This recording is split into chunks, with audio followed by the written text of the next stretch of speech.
However you spend your time, that tells you who you are. So think about what it is you like to create in your life experience. Once I look at how you commit your time, once I do an evaluation on how you spend your time, I can tell you exactly what you're committed to. People that say they have dreams or want to open a business or want to do something differently than what they're now doing, they don't like their jobs, they're unhappy, they're unfulfilled. People who say they want to improve their income level, look at how they spend their time. How they spend their time, the commitment of their time, how they use that will really tell the truth. People who said, I'd like to do better, but you don't find them in vocational or technical schools, upgrading their skills and their knowledge, how they spend their time, that will tell you what's going on. People who say they want to normalize their weight, they want to be healthy, but every time you see them, they're eating, that will tell you that they're committed to being obese for the rest of their lives. People tell you they want to stop smoking and they're lighting up at that time. Folks that say, I want to stop drinking, and every time you're in their face, they're reeking with alcohol, that will tell you what's going on. Don't have to listen to what they say, just watch what they do. Commitment shows up in your life in what you do. On the other hand, you can make the commitment to your life that you don't like the results that you have and that you're going to do something about it. See, that power is available to all of us. People who look at life and decide, I want something different for myself. Carol Hatfield. Carol lives in Detroit, single mother, decided that she wanted to go into her own business, did not have enough money to do it. She wanted to have a health food store. She sold her car and used the money to start in a little storefront, a little hole in the wall. She rode to work on a bicycle. And then when she got enough money, she bought a motor scooter and did that for a long time. She's now a very successful person. She now has 3 health food stores.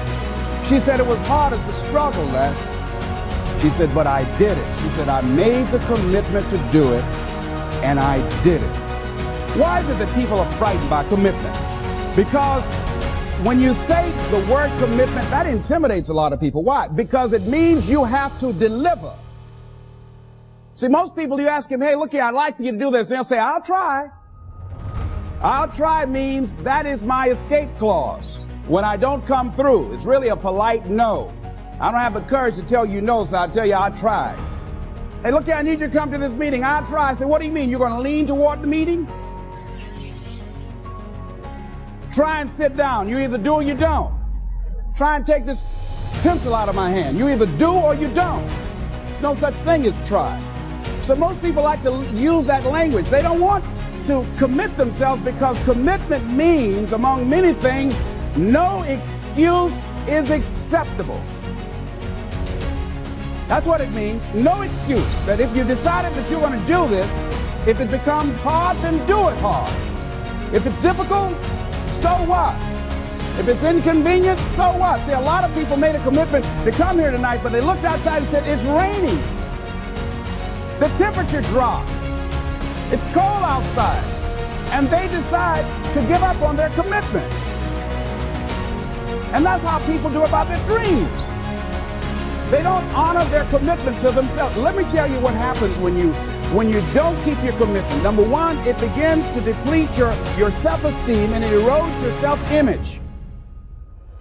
It weakens your faith in yourself. You don't feel good when you don't keep your commitments. The other thing is that you begin to develop weak relationships with people. People begin to realize they can't depend upon you. They can't rely on you because you won't keep your word. You've established that kind of reputation.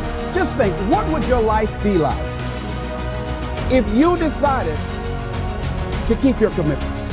What will all of our lives be like if we decided to keep our commitments? That we decided to do the things that we said that we were going to do.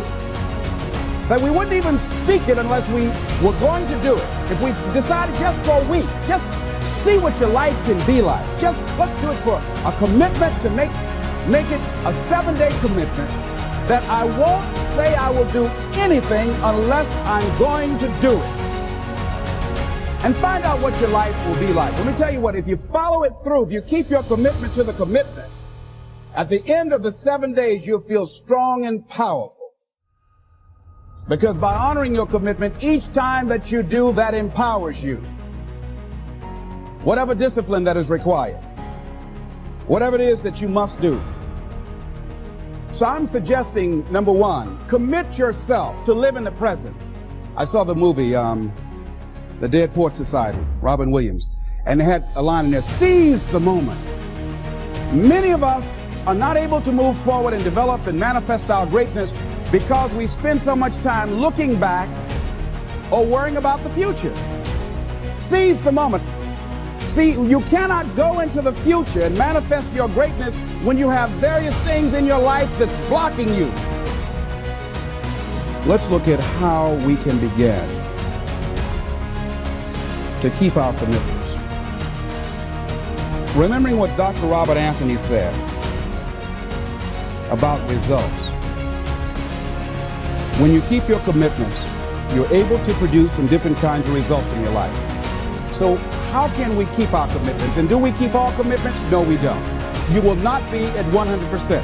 However, you will have a greater percentage rate of maintaining your commitments to yourself, whatever those things might be. If it's going into business, if it's changing a habit that you know that works against you, if it's overcoming self-destructive behavior, if it's retraining your thinking, if it's reinventing yourself, if it's trying to begin to design your relationship differently, all of us have a possibility by focusing and really harnessing our attention and concentrating on it. We really have available to us the power to honor our commitments in those particular areas. So number one, make it priority. See, no one would go get on an airplane if you thought your chances of getting there to your destination were as good as your luck. Am I correct?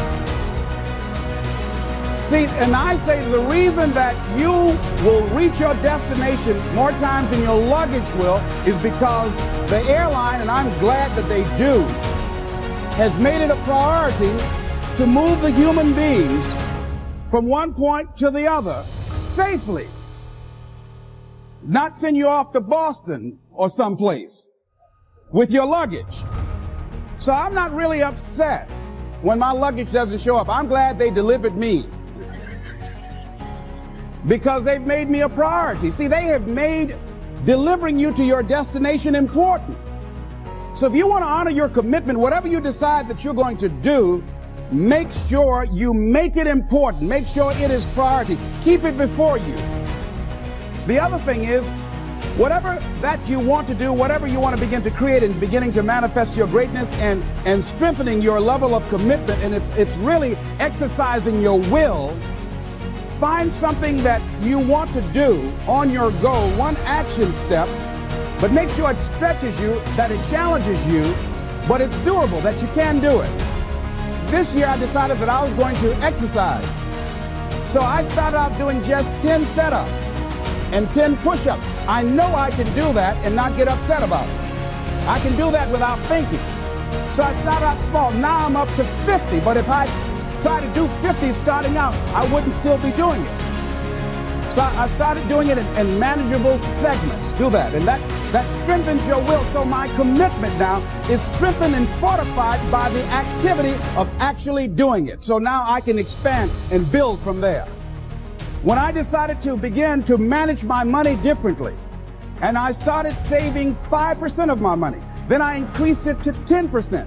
Then to 15%. So now I have disciplined myself to live off 75% of my income. I took discipline to do that, but I started watching how I was spending my money. I started keeping a log and following myself. So you want to begin to find something that is manageable, that you know that you can do.